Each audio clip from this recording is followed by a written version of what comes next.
कृष्णाय वासुदेवाय हरये परमात्मने प्रणतक्लेशनाशाय श्रीगोविन्दाय नमो नमः।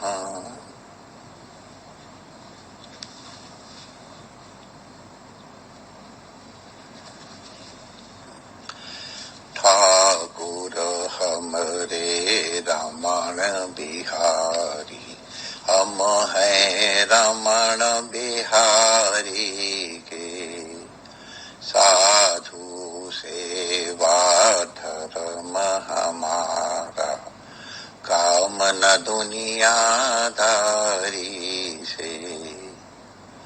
कोई भला कहो चाहे बुरा कहो, हम हो चुके रमण बिहारी के।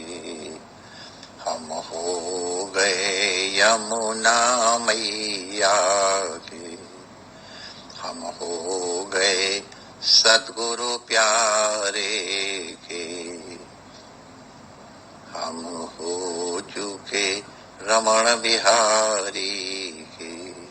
श्री रमण बिहारी लाल की जय, श्री यमुना महारानी की जय, पूज्य सद्गुरुदेव भगवान की जय, सर्व संत हरिभक्तन की जय, आज के आनंद की जय। जय जय श्री राधे।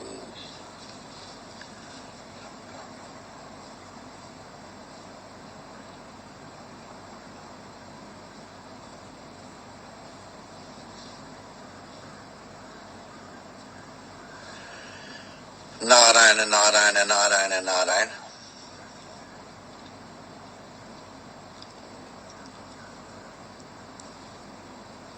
जब एक अद्भुत वस्तु है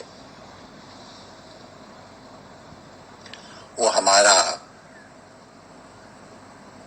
सर्वांग परिवर्तन कर देता है, कर देती है वस्तु। हम लोग पिछले 2 दिन से इसकी चर्चा कर रहे हैं, किस प्रकार से महात्मा के शरीर के हर अंग से राम के नाम की ध्वनि निकल रही है, कैसे ऊपड़े में से, कंडे में से विट्ठल विट्ठल की ध्वनि निकलती है। और कल हम लोग ये पहुंचे थे कि नाभि से जप कर लिया जाता है तो शरीर जपमय हो जाता है। आज साधकों की जिज्ञासा की शांति तो होगी, लेकिन इससे जो हमने कल तक कहा है उसकी व्यवहारिक ज्ञान में कोई बहुत अधिक अभिवृद्धि नहीं होगी। लेकिन हाँ, जाने बिन न होए प्रतीति, बिन प्रतीत होए नहीं प्रीति, इसलिए थोड़ा ये इसका वैज्ञानिक दृष्टि से दर्शन करने की चेष्टा की जा रही है, समझने की चेष्टा की जा रही है। जैसे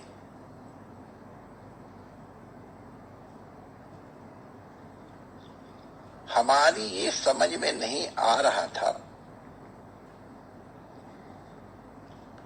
हम लोगों ने कल चेष्टा की थी, पहले जोर से बोल रहे हैं, फिर धीरे से बोल रहे हैं, फिर मुंह बंद करके जबान हिला के बोल रहे हैं, फिर जबान बिना हिलाए जब कर रहे हैं, फिर तालू से लगा के कर रहे हैं, कंठ से जल कर रहे हैं, फिर हृदय से कर रहे हैं और नाभि से कर रहे हैं।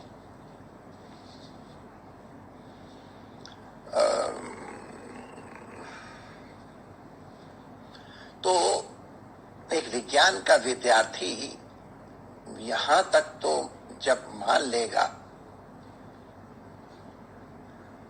कि कंठ से जप हो रहा है, तो वोकल कार्ड्स हैं और वहां से ध्वनि निकल सकती है,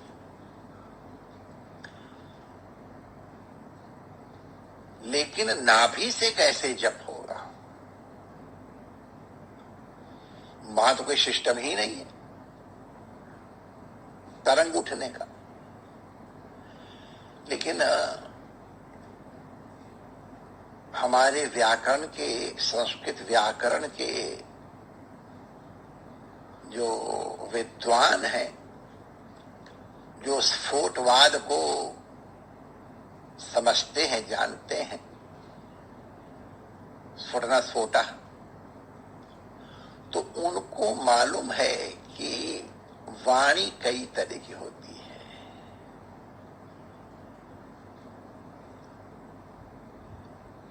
उनकी श्रेणियां बनी हुई हैं।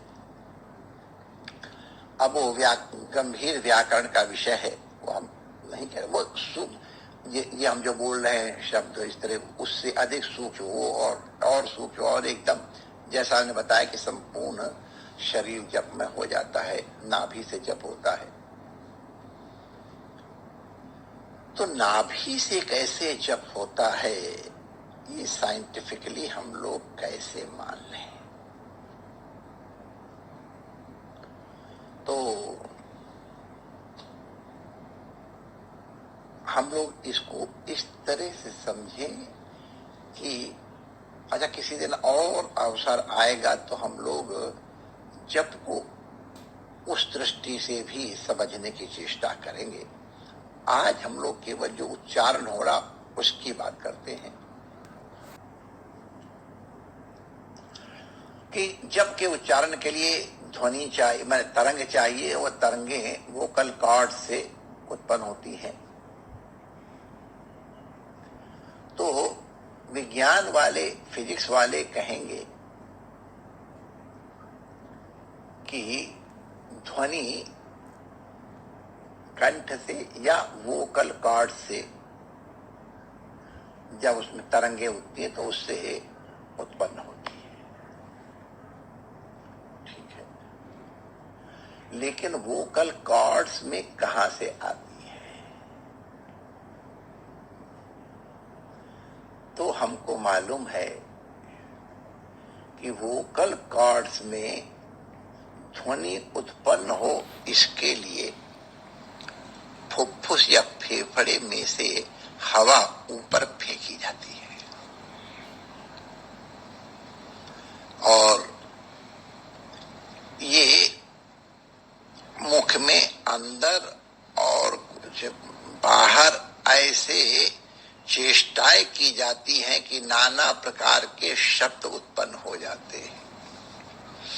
ये केवल जो जानकार हैं वो तो स्मरण कर लेंगे, जो नहीं जान पाएंगे उनको मालूम है, मालूम हो जाए इसलिए कह रहा हूं। जैसे हमारे यहाँ कोई शब्द उच्चारण करने के लिए तो कहेंगे अकुह विसर्जनीया नाम कंठः, आ, हा और काखा गाघा अंगा, इनका उच्चारण कंठ से होता है।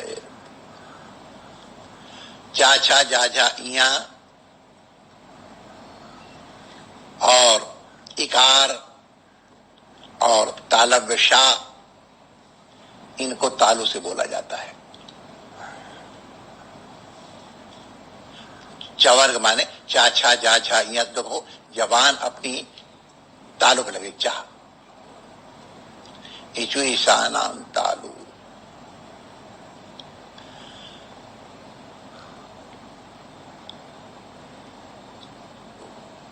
तवर्ग ता था दा धा ना, इनका उच्चारण करें तो हमको जबान अपनी दांतों से लगानी पड़ रही। ली शब्द है, इसका उच्चारण करेंगे तो दांत से स्पर्श। सा जो है उसका उच्चारण करेंगे तो उसके भी दांत में जीभ लगानी पड़ता। तो लेतुल सा नाम दंता, इस तरह से। फिर किसी का कंठ ओष्ठ मिला करके है, किसी का तो ये मिलजुल करके भी है। किसी मुंह खोलना पड़ता, किसी में विवारा संवारा श्वासो नादो घोषो अघोषो अल्प्राणो महाप्राण, ये सब स्थान प्रयत्न है। उसके अनुसार नाना प्रकार के शब्दों का उच्चारण बहुत साइंटिफिकली हमारे ऋषियों ने इनका निर्धारण किया है। इसको अनुभव करके देखो थोड़ी। आपने अभी हमने आप इशारा कर दिया कि चा बोलना है तो चा को तालू में हाथ लगाना पड़ेगा। चा, तो ये बात हम कह रहे हैं इन अपने मुख के अंदर नाना प्रकार के प्रयास करके, जिनको हम लोग कहते हैं यत्न, यत्न करके शब्द बोलते। यत्न दो प्रकार के हैं, एक आभ्यंतर है और एक बाह्य है। ये अगर बहुत सूक्ष्मता ध्यान न रहे तो आप चिंता न करना, इसकी आप लोगों को जरूरत भी नहीं है। लेकिन मालूम हो जाए कि क्यों होता है, इसलिए बता दिया गया। संस्कार पड़े रहेंगे, कभी अगर आवश्यकता पड़ी तो आप लोग समझ लेंगे। तो यहां से तो एक ही प्रकार के तो निकलता, लेकिन मुख के आकार वगैरह करके कई लोग नाक से भी बोलना पड़ता है। तो मुंह नाक से, मुख सहित नासिकयो, मुंह सहित और नाक से बोला जाता है। तो ये सब प्रयास करके नाना प्रकार के शब्द बनते हैं। फिर उसमें उदात्त है, अनुदात्त है, स्वरित है, प्लुत है, ह्रस्व है, दीर्घ है।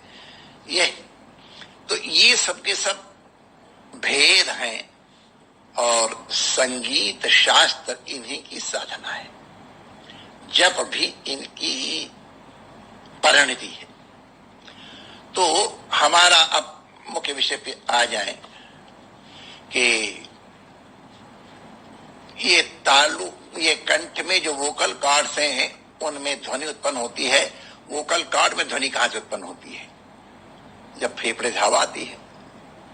तो फेफड़े में जब नीचे करते हैं तो हवा भरती है, मैंने यहाँ एक डायफ्राम होता है। तो वो जब नीचे होता है तो गुब्बारा जैसे करो तो फूल जाता है, वैसे फेफड़ा फूलता है। और जब डायफ्राम ऊपर होता है तो उससे फेफड़े से हवा बाहर निकलती है हमारे। तो ये हम लोग प्राणायाम में भी करते हैं, आप लोग जाते हो भस्त्रिका प्राणायाम में, बाबा रामदेव जी सिखाते हैं सबको। तो और संत भी सिखाते हैं, मैंने स्वाभाविक ले दिया। तो फेफड़े के कारण हवा बाहर निकलती है और वो इन वोकल कॉर्ड्स को हिलाती है। तो फेफड़े से शब्द की उत्पत्ति हो गई। अब फेफड़े से शब्द की उत्पत्ति हुई तो फेफड़ा अपने आप कहां करता है? वो डायफ्राम की गति के कारण होता है।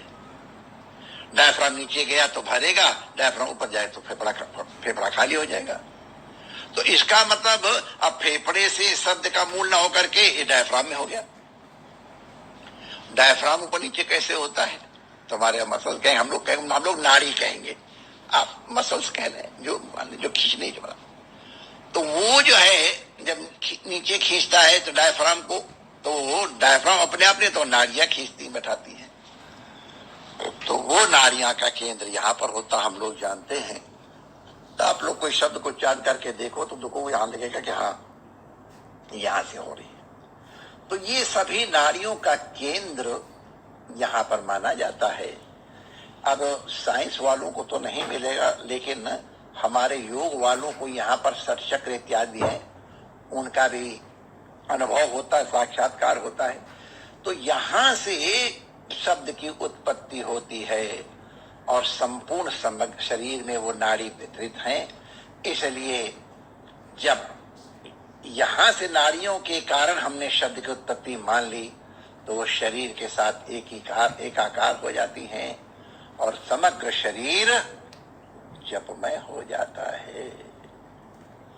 तो जिसका शरीर जपमय हो गया तो शब्द में की तरंगें, उसका शरीर जपमय हो जाता है तो उसमें इतनी ऊर्जा हो जाती है जैसे कोई मैग्नेट लोहे के पास आए उसको मैग्नेट लोहे को मैग्नेट बना देता है। इसी प्रकार जिसमें इसकी सामर्थ्य आ गई है तो उसके समस्त शरीर से राम नाम की ध्वनिया जो जप करता है निकलेगी। और वो किसी चीज को स्पर्श कर देगा तो जैसे जितनी देर तक चार्ज रहता है, गर्म चीज को छू दो तो जितनी देर तक चार्ज रहेगा और गर्म रहेगी फिर ठंडी हो जाएगी। बिजली का भी इसी प्रकार से इफेक्ट होता है, उसी प्रकार जप का इफेक्ट भी होता है माय डियर। जितनी देर तक उनके स्पर्श का प्रभाव रहेगा उतनी देर तक वो तरंगे निकलती रहेंगी और जप की ध्वनि हमको अनुभूत होती रहेगी। अद्भुत बात है, उन महापुरुषों का प्रसाद, काशी के विद्वानों का आशीर्वाद, तब हमको जप की स्थिति पता चली। हाँ, जप की एक स्थिति आ जाती है, जब शरीर जपमय हो जाता है, अरे वो तो जपमय होता ही, किसी चीज को स्पर्श भी कर दे उसमें भी जप की सामर्थ्य हो जाती है। इस तरह साधना करते हुए जैसे अद्वैत ब्रह्म की उपासना है, वैसे स्फोट ब्रह्म की भी साधना है। जप के द्वारा उन सबकी अनुभूति होती है। परमात्मा आप सबका मंगल करे, आपकी जप में धारणा बढ़े, आप उसका वैज्ञानिक रहस्य पता चला, अब और अधिक श्रद्धा पूर्वक अपने जप को ऊर्ध्वगति की ओर लाते जाएं और अपना मंगल करें। सर्वे भवन्तु सुखिनः, सर्वे सन्तु निरामया, सर्वे भद्राणि पश्यन्तु मा कश्चित् दुःखाय भवेत्। ओम शांति शांति शांति। श्री रमण बिहारी लाल की जय।